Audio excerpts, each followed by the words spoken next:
जत जो पति अपत्य पति और पुत्र तथा सुहृदाम और पति के सुहृदों की अंग हे प्रियतम अनुवृत्ति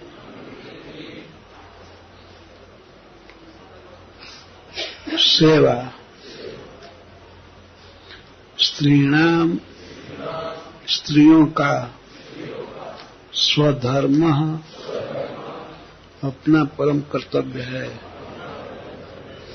इति ऐसा धर्मविदा धर्म तत्व को जानने वाले त्वया आपके द्वारा उत्तम कहा गया।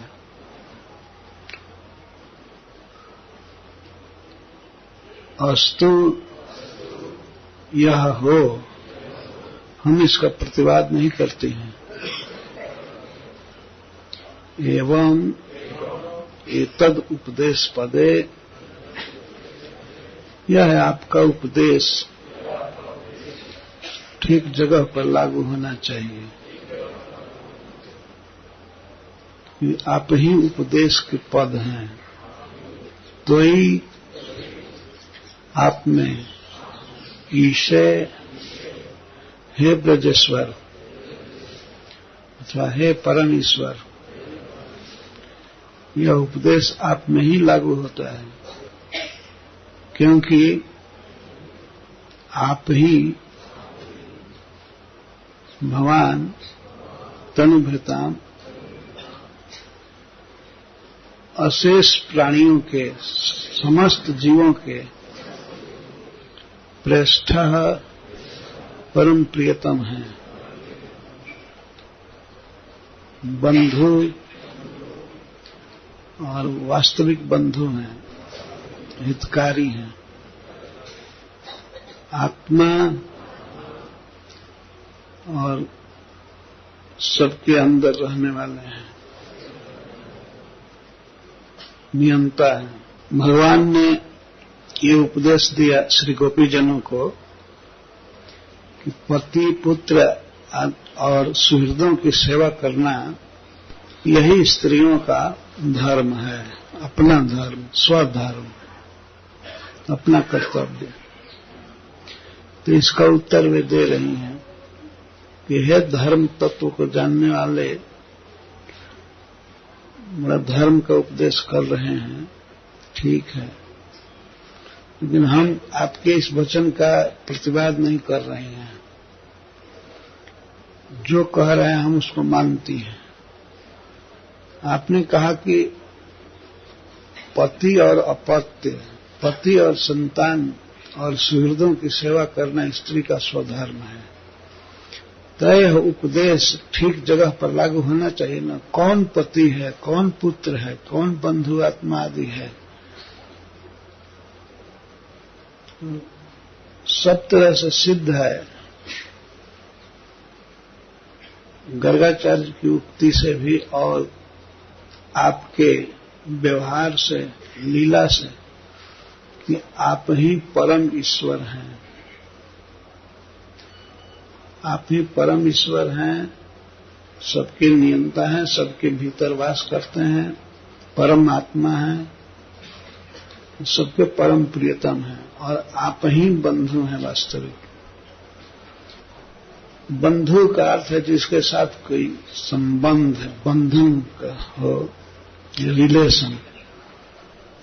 तो वास्तविक संबंध केवल श्री कृष्ण के साथ है सबका, तनुभृता। कोई किसी की मां है, कोई पुत्र है, कोई भाई है, और भी अनेक संबंधी हैं, गुरु है, पर वास्तव में विचार करके देखा जाए तो श्री गोपीजन जो कहती हैं वो बिल्कुल फैक्ट है कि वो आप वास्तविक बंधु आप ही हैं। तो आप में ये लागू होना चाहिए। आप ही उपदेश के पद हैं, आस्पद हैं, उपदेशास्पद हैं। उपदेश के दो पद होते हैं, एक तो उपदेशक जो उपदेश कर रहा है, वहां से उपदेश निकलता है, और क्या बोल रहा है, किसके लिए कह रहा है, वो दूसरा उपदेश का पद हुआ। प्रथम दृष्टि से भी भगवान आराध्य हैं। गोपियों का कहने का मतलब है कि आप उपदेश देने वाले हैं, तो शास्त्र कहता है कि उपदेश करने वाले आचार्य की प्रथम पूजा होनी चाहिए। तो उस दृष्टि से भी आप आराध्य हैं, आपकी पूजा होनी चाहिए, क्योंकि आप धर्म का उपदेश कर रहे हैं। दूसरी बात है, कह रहे हैं कि बंधु सुहृद आदि की सेवा करना स्त्री का स्वधर्म है। तो आप ही बंधु हैं, आप ही सुहृद हैं। पति के भीतर परमात्मा है, या परमात्मा का एक तुच्छ अंश जिसे जीव कहते हैं, वो है जीवात्मा। तो इसी कारण से पति का पतित्व है। अन्यथा जब ही भगवान शरीर को छोड़ देते हैं, जीवात्मा चला जाता है शरीर से बाहर, तो शरीर को तुरंत ही स्मशान में ले जाकर के किसी नदी आदि के तट पर जला देते हैं, खत्म करते हैं। तो देह पति है कि उसके भीतर रहने वाला वो आत्मा पति है। तो इस दृष्टि से विचार करके देखा जाए तो समस्त जीवों के अंदर आप हैं, परमात्मा है। और यह बात सिद्ध है आपकी लीला से ही। ब्रह्मा जी ने आपकी स्तुति किया, इंद्र आपके चरण पर गिरे, जो देवताओं के राजा हैं। गोवर्धन धारण करने के बाद, गोवर्धन को यथा स्थान रखने के बाद इंद्र आए और भगवान की स्तुति की। ये सब बातें श्री गोपीजनों को मालूम है खूब अच्छी तरह से कि आप ईश हैं, ईश्वर हैं। यदि भगवान कहें कि हम ईश्वर कैसे हैं, ये आप हैं। सबको ऐसे प्रकट लीला में भी सबको कंट्रोल करते हैं, अपने बांसुरी द्वारा, अपने सौंदर्य द्वारा, अपने मुस्कान द्वारा, चितवन द्वारा या अपने चाल द्वारा। कौन ऐसा है जो आपके बस में नहीं है? सभी आपके अधीन है। वैसे भी आप आत्मा है, सबके अंतर्यामी परमात्मा। इसलिए उपदेश का पद आप ही हैं। तो आप कहते हैं कि स्त्री का धर्म है पति की सेवा करना, पुत्र की सुहृदों की सेवा करना। तो आप ही पति हैं, आप ही पुत्र हैं, आप ही गुरु हैं, आप ही भाई हैं, सब कुछ आप हैं। आपसे शून्य पति का पतित्व नहीं है। पति कब तक पति है? जब तक उसमें जान है, जीवात्मा है। उसके बाद कौन पति पत्नी का संबंध मानता है? तो आप जब हैं तब तो उस शव को, देह को पति माना जाता है, और आप जब नहीं रहे, आपका अंश जीवात्मा नहीं रहा, तो उसको मृतक कहा जाता है और तुरंत जला दिया जाता है या जमीन में गाड़ दिया जाता है। तो वही परमात्मा जब मूर्तिमान होकर के हमारे सामने हैं, प्रकट हैं, तो उनको छोड़ करके हम किसकी सेवा करें? कोई भी हो, बंधु हितकारी है, लेकिन कब तक है? जब तक जी रहा है, उसमें चेतना है, कॉन्शियसनेस है।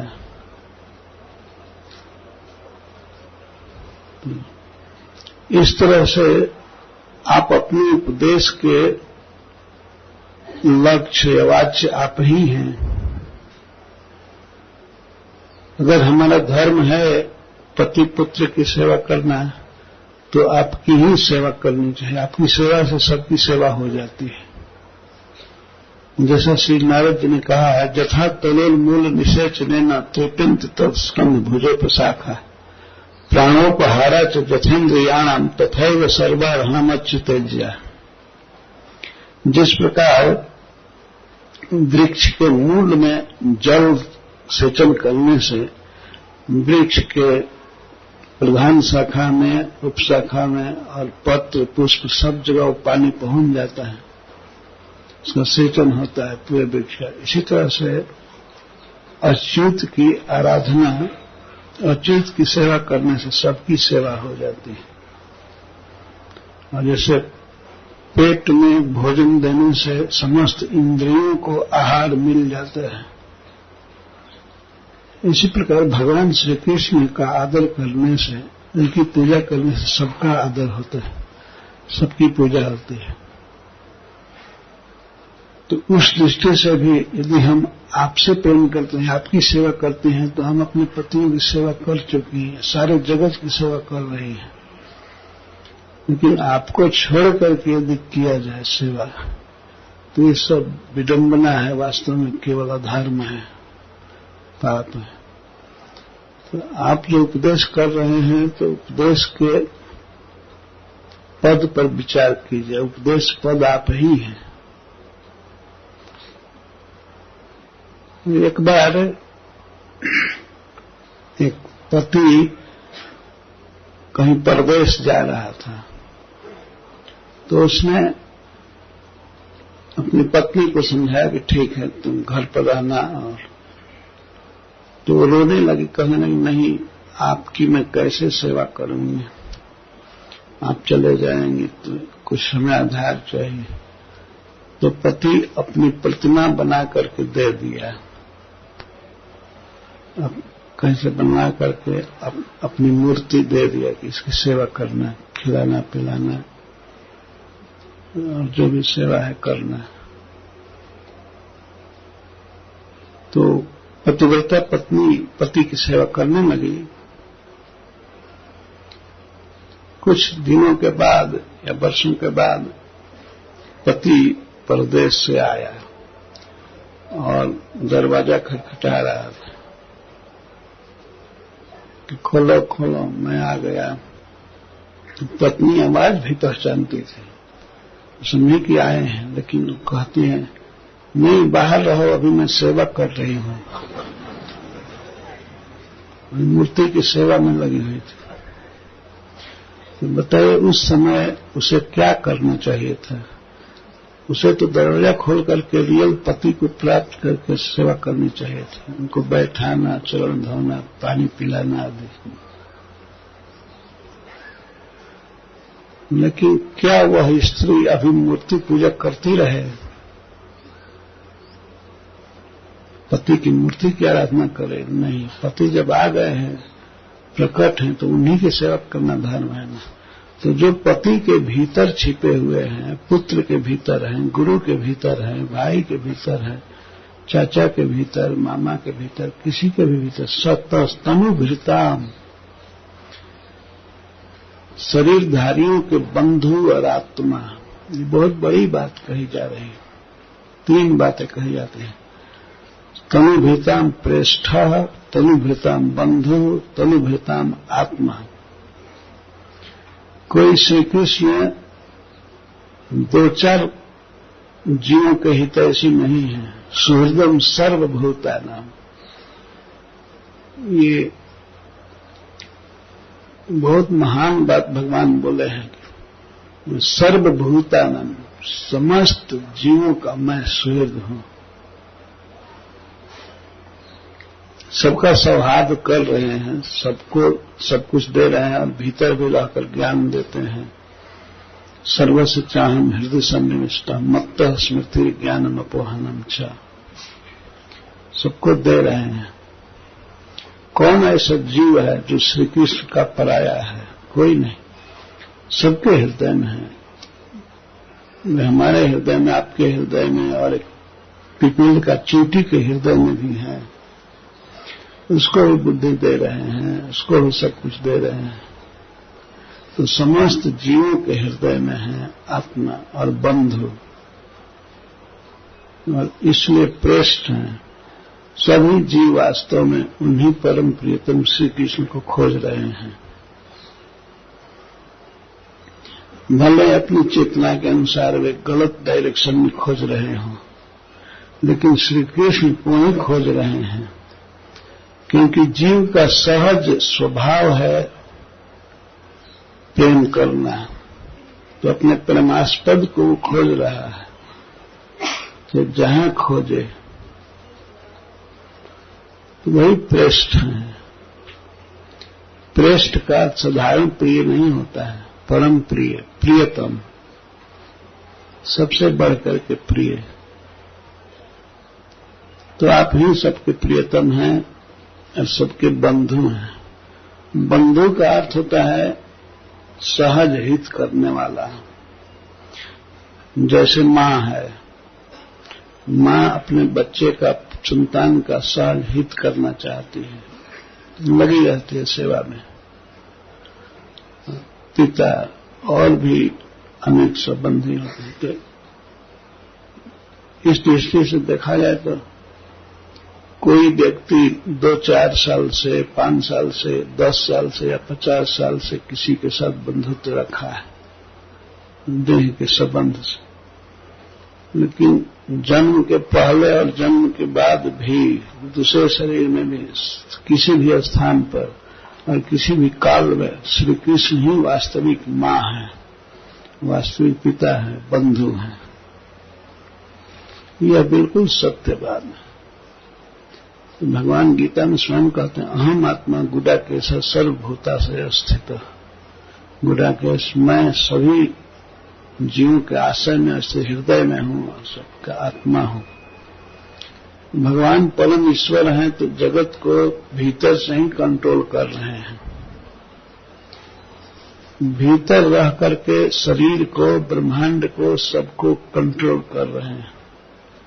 जैसे ड्राइवर कार के भीतर रह करके कार को कंट्रोल करता है, कोई बाहर से कार पकड़ करके वो कंट्रोल नहीं करता है। ऐसे ही भगवान आत्मा रूप से भीतर रह करके सबको नियंत्रण कर रहे हैं। हमने इस पर विचार किया। एक दिन कुछ डॉक्टर बात कर रहे थे तो हमको उन्होंने कहा पैरालिसिस के संबंध में कि किसी और के लिए ब्रेन आर्डर नहीं दे रहा है। ब्रेन आर्डर नहीं दे रहा है, वास्तविक बात थी कि परमात्मा, ये आत्मा आर्डर नहीं दे रहा है। धीरे धीरे आर्डर आने लगा तो बाहर हाथ वैसा रहते हुए, पैर रहते हुए भी कंट्रोल कुछ नहीं था। और डॉक्टर बाहर से कंट्रोल करना चाहते हैं, लेकिन बहुत देर होती है। ब्रेन कंट्रोल, और ब्रेन को कौन कंट्रोल करता है? जीवात्मा। जीवात्मा परमात्मा के अधीन है। तो इस तरह से जगत के समस्त प्राणियों के श्री कृष्ण आत्मा हैं, बंधु हैं, वास्तविक मां, वास्तविक पिता, वास्तविक गुरु, वास्तविक पुत्र, सब कुछ वही है। भगवान कपिल देव माता देवहूति से इस बात को कहते हैं, न कर चिन्मत पराह शांत रूपे नक्षिंत नो में निमिषो ले रही जैसा महम प्रिय आत्मा सुतश्च सखा गुरु सुहृदो दैव मिष्टम। भगवान कहते हैं कि मैं जिनका पुत्र हूं, जिनका सखा हूं, जो मुझे अपना पुत्र मानते हैं, अपना सखा मानते हैं, गुरु मानते हैं, इष्ट देव मानते हैं, अपना सुहृद मानते हैं, वे कभी भी मेरे अनिमिष काल रूपी अस्त्र से नष्ट नहीं होते हैं, कभी उनका विनाश नहीं होता है।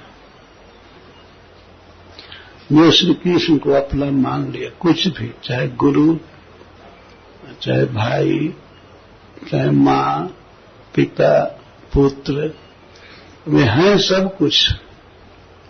गोस्वामी तुलसीदास जी ने कहा है कि तो ही मोहि नाते अनेक मानिए जो भाव है। हे राम, आपके साथ हमारा बहुत संबंध है, आपको जो अच्छा लगे वो मानिए और उसी नाते से हमको अपना लीजिए। अद्भुत प्रार्थना है। तो ही मोहि नाते अनेक मानिए जो भाव है, ज्यों तो तुलसी कृपालु चरण शरण पावे। हे कृपालु राम, मैं किसी तरह से आपका होना चाहता हूं।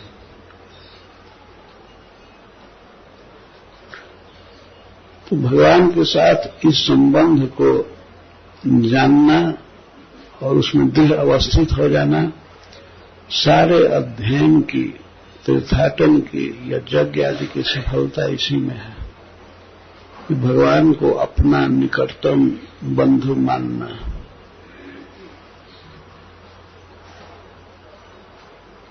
और चूंकि प्रश्न है सभी जीवों के, तो उनसे प्रेम करना।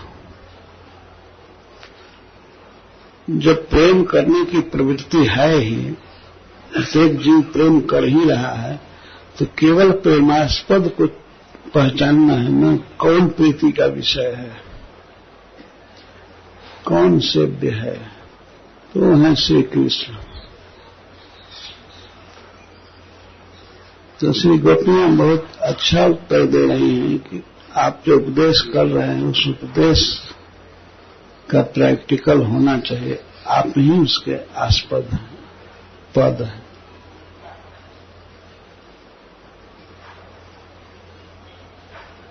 जब भगवान ये बात कहते हैं कि मुझे अपना सुहृद मानने वाला, गुरु मानने वाला या इष्ट देव मानने वाला या पुत्र मानने वाला, सुतम सुहृद मानने वाला कभी काल द्वारा नष्ट नहीं होता है।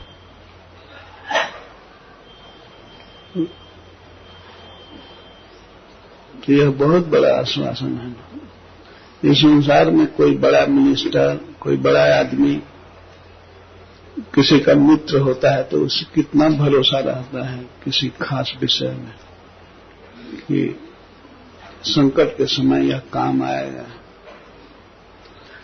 और संपूर्ण विश्व के परम ईश्वर भगवान कहते हैं कि हमको जो पुत्र मानता है, सखा मानता है, सुहृद मानता है, वह कभी काल द्वारा नष्ट नहीं होगा। जैसा महम प्रिय आत्मा सुतश्च सखा गुरु सुहृदो दैवनिष्ठम। तो भगवान का उपदेश तो व्यर्थ जग गया। गोपियां कहते ठीक है, आपके उपदेश को हम लोग मानती हैं, परंतु उसके वास्तविक तात्पर्य को हम जानती हैं। पर पलट यही हुआ कि आपकी ही सेवा की जाए। भगवान गोपीजनों के इस प्रतिवाद से निरस्त हो गए, उन्हें कोई जवाब नहीं मिला और उन्होंने स्वीकार के रास प्रारंभ किया। वास्तव में कोई किसी का हितकारी है, बंधु है, तो जब तक चेतना है, ज्ञान है, तभी तक कर रहा है ना। नहीं तो शरीर छूट जाए तो क्या करेगा? या शरीर छूटे न शरीर ही अपंग हो जाए, शक्ति न रहे तो क्या हित करेगा? तो शरीर में शक्ति देना, ज्ञान देना, ये सब कुछ श्री कृष्ण के अधीन है। वही ज्ञान देते हैं, सब सामर्थ्य देते हैं। अतः श्री कृष्ण से ही प्रेम होना चाहिए। कुछ लोग ऐसा समझ लेते हैं कि गोपियां भावुक थी, सुंदर लड़के से कृष्ण से प्रेम करती है। वे कृष्ण को पूर्णतः जानते थे कि क्या है। उनके लिए श्री कृष्ण कोई अनजान व्यक्ति नहीं थे, केवल बांसुरी बजाते हुए घूमते रहे, केवल इतना ही नहीं थे। श्रेष्ठो भवंस तनु भृताम किल बंधुरात्मा। समस्त शरीरधारियों के आप ही परम प्रियतम हैं, आप ही बंधु हैं और आत्मा है। कृष्ण में नम वेहि त्वम आत्मा नम अखिलात्मना। कृष्ण आत्माओं के आत्मा है, इसलिए परम आत्मा है। क्षेत्रज्ञम चापिमाम विद्धि सर्व क्षेत्रेषु भारत। सभी शरीरों में श्री कृष्ण हैं, सबके साथ। कितना भारी अज्ञान है ऐसे कृष्ण को अपना न मानना, क्योंकि हर एक दशा में, हर एक काल में, हर एक देश में, परिस्थिति में श्री कृष्ण हैं और हृदय में ही हैं। धन्य है वे लोग जो उनको पहचान लेते हैं, उन्हें समर्पण करते हैं और उनसे प्रेम करते हैं। इस वाक्य के बाद श्री गोपियां ये कहती हैं कि अब तक जितने भी बड़े बड़े विद्वान हुए, शास्त्र निपुण कुशल लोग हुए, वे सब आपसे प्रेम करते हैं।